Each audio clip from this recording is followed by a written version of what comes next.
Vocês sabem quais são os tipos de crenças financeiras que existem? Você sabe em que momento elas se formam e em que momento a gente pode, se é possível ainda quebrar essas crenças? É sobre isso que eu conversei com o Thiago Godoy, que é líder de educação financeira da XP Inc.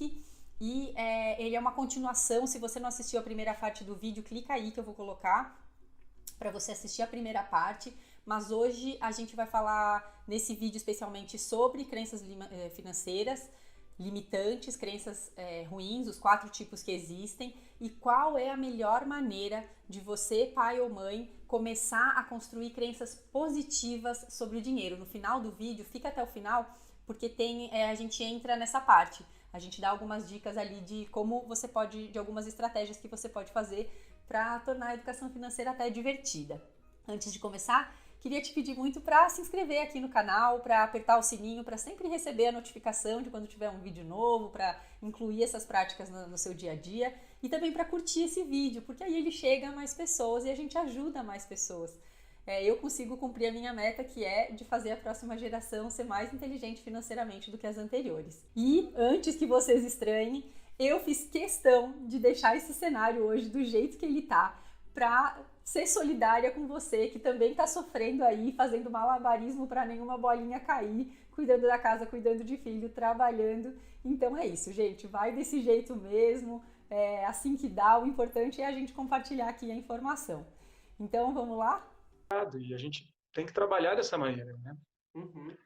E, Tiago, dá um exemplo de uma crença, de alguma coisa que a pessoa tem na cabeça dela e que às vezes ela nem se dá conta. Como você está dizendo, o mais importante é você se conhecer. Então, dá um exemplo de algumas crenças para as pessoas tentarem começar a reconhecer isso nelas. Boa. O Saramago, né, o grande Saramago, ele dizia assim que você só vê a ilha quando você sai da ilha. Então, esse trabalho de conhecimento que eu estou fazendo, inclusive nesse curso que eu lancei na quinta-feira, que é o Desafio da Prosperidade para Casais, eu desenvolvi um teste com 12 avatares financeiros. Então, são 71 perguntas que a pessoa desenvolve. A gente fez um algoritmo lá que calcula, né, o avatar financeiro dela. E esse avatar financeiro descreve o perfil da pessoa. Essa é a ideia, a pessoa poder realmente ver como na forma de um avatar o que é ela, né? Então, para ver o avatar, para ela se conhecer. Então, assim, nesse teste, a gente consegue identificar esse perfil financeiro dentro dos 4 grandes grupos de crenças limitantes. Tá. Então, existem 4 grandes grupos e várias crenças dentro dos grupos. Então, a gente tem crenças de aversão ao dinheiro, crenças de adoração ao dinheiro, crenças de status do dinheiro e Desculpa, não entendi a crenças de terceira. Não entendi a terceira. status, Ah, está. status e vigilância do dinheiro. Uhum. Então, assim, são esses 4 grandes grupos de crenças. Todos nós temos crenças dentro desses 4 grupos. Isso é muito importante que as pessoas entendam. Não é que eu já vi, inclusive, num curso que eu fiz de crenças limitantes, alguns feedbacks assim, mas eu não. As pessoas é, tentando se encaixar dentro de um grupo. Nós nos encaixamos em todos os 4 grandes grupos. A diferença é que nós temos, né, dependendo da pessoa, ela tem mais ou menos crenças dentro de um dos grupos. Por exemplo, uma pessoa que tem muitas crenças de aversão ao dinheiro, que acontece muito. Né? As pessoas não são incentivadas a ter uma relação positiva com o dinheiro ou passaram, como eu falei, por esses flashes traumáticos na infância e aquilo fica gravado dentro do sistema dela e ela acaba correlacionando dinheiro a uma coisa positiva. E, olha, bem assim, importante entender, não necessariamente a pessoa que tem crença de aversão ao dinheiro, ela passou por uma infância com privações financeiras. Pelo contrário, tem muitas crenças, pessoas que tiveram uma criação com muito dinheiro, quer dizer, a família tinha dinheiro, mas elas têm muitas crenças de aversão ao dinheiro porque, em algum momento, por exemplo, ela associou dinheiro a alguma coisa negativa. Porque via, sei lá, os pais brigando por causa de dinheiro, ou via conflitos em relação ao dinheiro, entende? Então, isso está muito Uhum. profundo, está dentro do nosso sistema, né, de crenças, é psicológico, é psicológico, é possível quebrar crenças, esse é o trabalho, né, que a gente propõe, mas ela está ali arraigada, a gente não se dá conta. Então, a pessoa que tem muitas crenças de aversão ao dinheiro, ela associa o dinheiro a uma coisa negativa, a uma coisa ruim, suja, normalmente, né? E com várias escalas também. Então, ela, por exemplo, como consequência, ela pode entender que o dinheiro não é para ela, ou ter dinheiro é algo ruim. Isso é inconsciente. Você pergunta para ela, de primeira, assim, ela não vai identificar, normalmente. Mas é algo que está lá subliminar e ela acaba associando dinheiro a algo ruim. E quando ela vai, por exemplo, trabalhar, ela, sem querer, ela se distancia daquilo. É um Entendi. tabu para ela falar de dinheiro, é muito difícil falar de dinheiro. Se ela tiver muito dinheiro, ela se sente culpada. Se ela tiver pouco dinheiro, ela se sente com vergonha. Então, vai assim, de vários níveis, né? Por exemplo, adoração ao dinheiro, que acontece muito também, né? A pessoa associa a solução para todos os problemas dela com o dinheiro. É claro que o dinheiro facilita muitas coisas, né? Em muitas vezes. Mas, quando a pessoa tem crenças muito exacerbadas de adoração ao dinheiro, ela vai ter muitos problemas também, né? Porque ela vai associar toda a solução para as coisas que estão nela, que não tem solução com o dinheiro, né? Que a grande parte dessas questões não estão relacionadas a solução, não vem do dinheiro, vem de outras coisas, né? Vem de processos muito mais complexos e consistentes e difíceis, né? Então ela acaba colocando aquilo na vida dela. Então ela pode, por exemplo, ter um comportamento exacerbado no trabalho. Ela pode, por exemplo, ser aquela pessoa que é workaholic e que não consegue colocar tempo da vida dela em nada mais, a não ser ganhar dinheiro. Ela pode estabelecer relações pessoais que são exclusivamente pautadas no dinheiro, né? Então ela começa a associar isso e isso começa a tomar conta da vida dela e faz mal para ela e para as pessoas que estão com ela.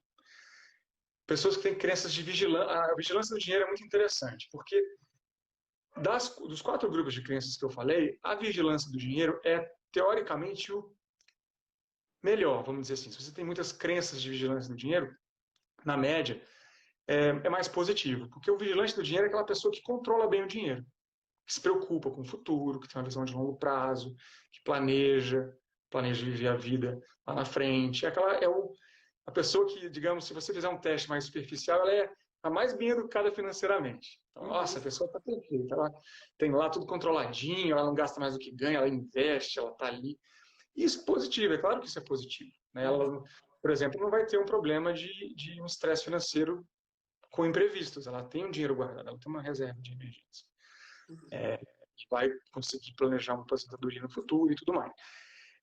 Mas, se a pessoa entrar com... Se aquilo começar a tomar muito a vida dela, ela acaba se tornando aquela pessoa que não consegue viver o presente.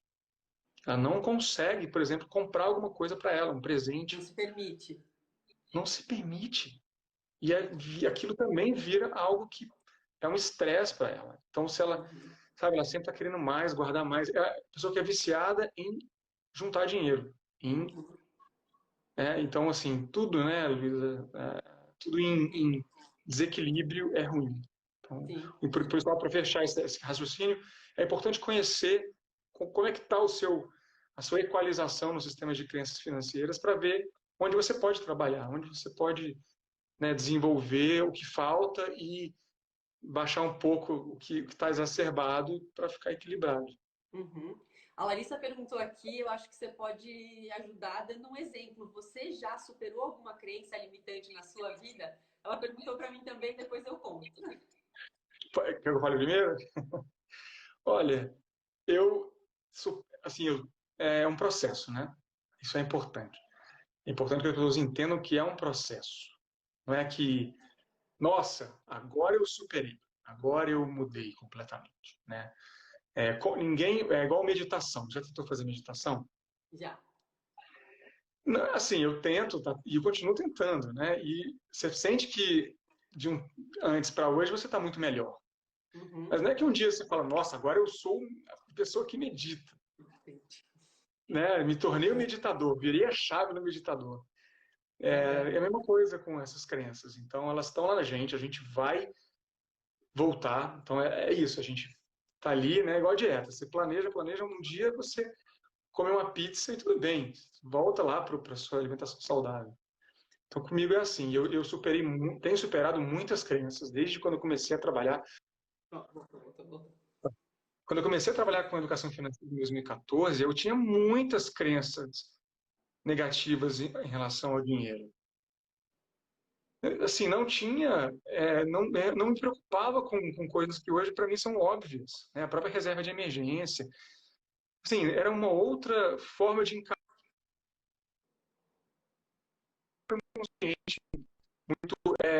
né? Muito planejado. Então, a gente aprende muito pelo exemplo, assim, nunca fui irresponsável. Porém, eu não tinha essa visão que eu tinha hoje. Então, assim, de lá para cá eu mudei muito. A própria visão que eu tinha sobre, por exemplo, educação financeira para pessoas de baixa renda, nossa, me abriu muito a minha cabeça como você, está tudo nas crenças, está tudo na forma que você enxerga o dinheiro. Então, eu quebro muitas crenças até hoje. Vira e mexe, quanto mais eu estudo, mais eu mudo a minha maneira de enxergar as coisas, mas está lá dentro da gente, né? Minha esposa, por exemplo, a gente, né, como eu estou nessa área, ela não é jornalista, então a gente fala muito e ela aprende, né? A gente aprende muito, né?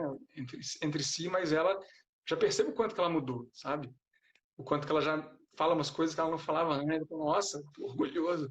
É um processo e é importante a gente se permitir, né? A gente se dar esse tempo para cada um de nós é um processo e tem que acontecer dessa maneira. Ninguém aprende nada obrigado, né? Dinheiro ainda é um tabu, falar de dinheiro é um tabu ainda, a gente tem se acolher e acolher o outro. Bom, já que ela perguntou para mim, eu ainda estou em processo, é como você falou, a gente fica trabalhando as nossas crenças e nunca é assim de uma hora para outra. Mas, Uhum. e aí me ajuda a entender se isso era uma crença e se eu estou trabalhando nela, você me ajuda. E aí as pessoas também podem ver aí e fazer perguntas sobre as crenças delas. Eu venho de uma família que os meus pais são vieram de famílias ainda mais humildes, com muita dificuldade financeira, de pessoas do interior, de fazendas e tal. Então, meu pai é um cara que trabalha muito, mas que ele não consegue gastar. Ele tem essa dificuldade, ele nem pensa, na verdade, ele não pensa em negociar quando ele vai fazer algum trabalho, ele só pensa em trabalhar e que bom se eu receber alguma coisa. Então, eu Uhum. internalizei algumas dessas crenças. Hoje eu tento me sentir mais merecedora do meu trabalho, valorizar aquilo também como um retorno financeiro e também me permitir usar de vez em quando esse dinheiro, ter depois de minha reserva de emergência pronta, me permito botar um balanço na minha casa, enfim, esse tipo Ah, que de legal. coisa. É por aí Sim, mesmo. totalmente por aí. Totalmente por aí. Tá. É, E quando sabe o que eu você, queria né? entender também, Tiago? Ah, desculpa. Não, imagina, não, assim, exatamente, o seu exemplo é perfeito. Você se permite. Você se permite e se recompensa. Só que você percebe que está dentro do seu sistema de crenças lá, e essa honra à sua família, que é muito correta, né? Mas a gente faz isso sem pensar, é muito isso. Assim, nossa, eu também penso assim, veja, aqui em casa também. Nossa, meus pais trabalham tanto, né? Sofreram tanto, né? A gente às vezes coloca isso também para a gente. Nossa, eu não posso, por exemplo, trabalhar sem sofrer, né? A pessoa, ela inconscientemente ela coloca assim, não, tem que ser um sofrimento, tem que ser um fardo, né, o trabalho. Não pode ser algo divertido, não pode ser algo prazeroso, né? Muita gente eu vejo assim. E né, um sistema de crenças também para você ressignificar, por exemplo, o seu trabalho e transformar ele em algo prazeroso. Ele não tem que ser um fardo, né? Uhum. E com o dinheiro é a mesma coisa. Ganhar dinheiro, ter dinheiro não pode ser um fardo, né? Voltando lá que eu disse, a gente se coloca num sistema que a gente, nossa, precisa ganhar isso, tem que comprar aquele apartamento, tem que comprar aquele carro, e muitas vezes você vai perceber que o seu desejo não é pelo produto né, material, mas às vezes é o reconhecimento, é você poder mostrar que você tem sucesso, mas no fim das contas você não vai também se desequilibrar por isso. Acho que é nessa linha que a gente tem que seguir. Entendi. O que eu queria te perguntar era mais ou menos isso mesmo. Dá mais uns exemplos assim de como a emoção interfere na compra de algumas coisas, na compra das pessoas. Por exemplo, tem aquela história, eu estava me sentindo triste, eu fui comprar um sapato. Não tem mulher que fala isso? Ou esse exemplo que você deu, uma pessoa que compra um imóvel para ter o status. Me fala mais de como essa emoção interfere na compra das pessoas. Uhum. Tem, assim, tem vários vieses, né? Tem vários tipos de formas de enxergar isso. Tem a pessoa que foca no sapato, porque se sente, né, me sinto bem com aquilo, me sinto sapato, estou dizendo assim, uma roupa, por exemplo. Ela vai estar associando aquilo a um sucesso. Ela se sente bem-sucedida. Está nela aquilo. Né? Então, assim, quando ela compra um sapato, ela se recompensa. Isso conscientemente ela faz. Uhum. Né? E tem quando ela vai fazer isso para outra pessoa. Então, e aí, isso tem, deixa eu tentar deixar mais claro. Ela faz por ela e ela faz pelo outro também. Tá? E ela faz também pelo prazer que ela tem. Só que esse prazer, como tudo, ele tem um tempo. Como qualquer prazer que a gente tem, ele tem um tempo de carência, vamos dizer assim. Uhum. Então, quando você compra uma coisa, sim, de fato, e é medido por estudos, que você tem um prazer. No hipotálamo, você consegue identificar o prazer quando você compra uma coisa nova. Só que o prazer dele decai logo em seguida, pouco tempo depois. Então, por exemplo, quando você compra um carro novo, que te dá um outro status, né? Sei lá, compra um carro mais caro e tal. Você tem, de fato, um prazer naquilo. Biologicamente, a gente consegue identificar que você tem um prazer naquilo. Só que aquele prazer não dura. Não é que você comprou um carro e daqui a 6 meses você está o mesmo prazer que você tinha quando você comprou. Não. Você se acostuma com aquilo acaba que, no fim das contas, é como se você tivesse o carro antigo de novo, entendeu? Uhum. Então, o que a gente fica, e esse é o problema do ciclo do consumismo, quando a gente entra nele, né? Você vai entrar num sistema de adquirir aquele prazer de novo. O Dan Ariely, que é um cara que estuda bastante isso, ele fala muito assim, que tem estudos que mapeiam que o prazer das experiências já é diferente, por exemplo. Quando você adquire uma experiência, compra uma viagem, por exemplo. Você tem o prazer, quando você compra a viagem, tem o prazer durante a viagem, e esse prazer se mantém mais no seu cérebro com a experiência que você teve. Então, comparar produto material com experiência, por isso que muita gente fala que adquire experiências, né? Porque é comprovado que as experiências têm uma duração maior de prazer para você. Uhum. Entendi. Eu não sei se eu respondi isso, né? Eu queria entender, eu acho que um pouquinho, mas assim, como essa emoção interfere na compra, assim, o que a pessoa pode fazer? Por exemplo, eu estou me sentindo pouco confiante. Será que eu tenho? E aí a pessoa perceber que é por isso que ela está indo fazer uma compra.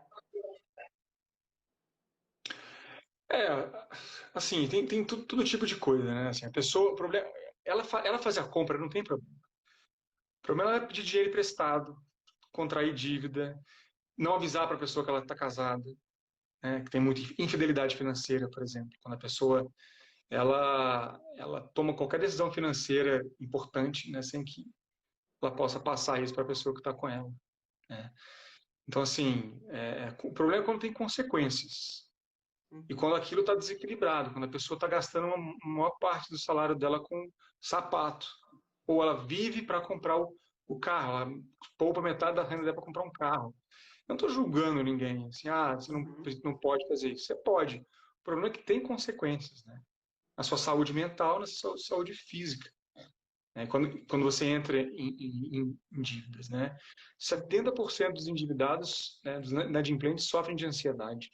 Uhum. Porque não consegue resolver suas dívidas. Uhum. Né? Então, assim, a gente está falando de saúde, no fim das contas, né, Luísa? E identificar se alguma coisa está saindo do sistema, né, do que é equilíbrio, é muito importante. Uhum. Né? Você precisa de 100 pares de sapato na sua... Né? Você precisa de ter 10 relógios? Pode ser que sim, eu não estou, assim, realmente não estou dizendo.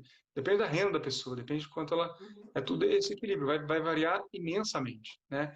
E eu, por exemplo, adoro viajar. Eu já gastei um dinheiro para viajar que eu considero que é muito para minha faixa de renda. Mas é uma coisa que eu gosto muito. Então, me permito isso. Agora, eu não... Tem várias outras coisas que eu...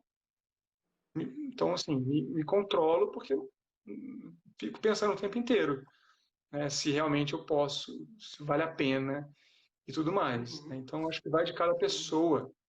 Não tem muito E, de... Thiago, como é que como é que os pais podem fazer para não passarem essas crenças limitantes negativas, ou limitantes, né, já fala que é negativa. Como é que os pais podem fazer para não transmitir isso para os filhos? Se você estava falando desde o começo que isso são coisas que vêm desde a infância, como é que eles podem fazer para não fazer isso, para não passar essas crenças tão Uhum. ruins? Primeiro de tudo, buscar, né, os pais, né, buscar se conhecer. É o primeiro passo, né? Como eu falei, esses scripts financeiros são passados por exemplaridade, né? Então, se a pessoa está ali disposta, né, acho que o primeiro passo é abrir a cabeça, né, dizer, olha, eu vou me colocar, né, para aprender, né, entender que a gente está sempre aprendendo, né? E às vezes pessoas que, né, têm uma formação muito boa e têm uma renda muito alta e dizem, e às vezes elas não percebem que elas estão com um problema de organização financeira ou de crenças positivas em relação ao dinheiro. Então, acho que botar isso no seu sistema é o primeiro passo. Aprender, botar isso como uma coisa para que o dia a dia, né, vire algo natural. Então, para as crianças, por exemplo, né, uma coisa que faz muita diferença é trazer o assunto para casa como algo natural, como algo positivo. Né? A criança consegue entender, ela consegue trazer para dentro da vida dela a relação dela com o dinheiro. Claro, depende da idade da criança, né? Quando ela é muito pequenininha, ela não entende tanto, mas ela já consegue estabelecer numerácia, né? Que é valores, por exemplo, ela tem ideia de que existe R$ 10, que existe R$ 1.000. E os pais, assim, ao colocar dentro de casa, né? Esse assunto, ao eles, por exemplo, um casal, sentar todo início de mês ou todo fim de mês para falar sobre as contas, sobre os custos, sobre o que eles estão planejando para os sonhos. Uma boa hora de falar com criança,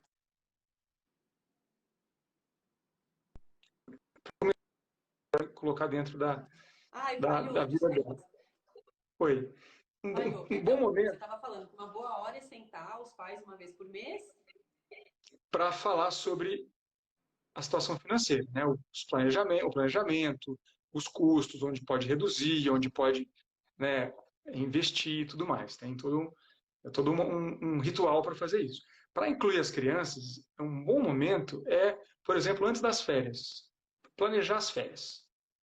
E aí você coloca, menina, nós vamos viajar para esse lugar, nós vamos fazer assim, vai custar isso e tudo mais. E entrar, assim, lógico, com todo, né, de forma lúdica. Você está planejando férias, então vocês vão para praia, não sei o quê. Então vai incluir o que vai ter. Vai ter picolé, vai ter um picolé todo dia. Começa a falar essas coisas para a criança ter noção. Nossa, eu posso pedir um picolé todo dia, mas eu não posso pedir um algodão doce todo dia. Estou dando um exemplo muito, muito Aham.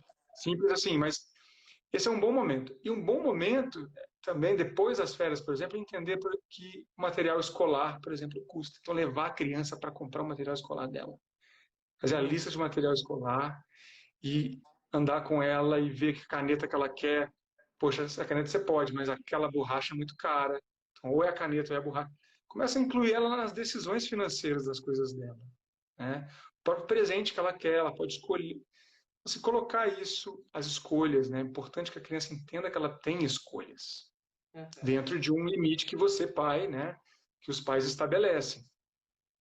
E que tudo. E aí, principal, só para fechar essa questão, que, né, não só para as crianças, para todos nós também. A gente fala muito em educação financeira, em investimento, na escolha intertemporal, né, Luísa? Uhum. Tem um estudo famosíssimo dos anos 70, que é o teste do marshmallow, Sei, que sei. mostra, você conhece, como as Conheço. crianças, né, têm ali dificuldade em estabelecer a troca intertemporal, que é saber pensar no futuro, né?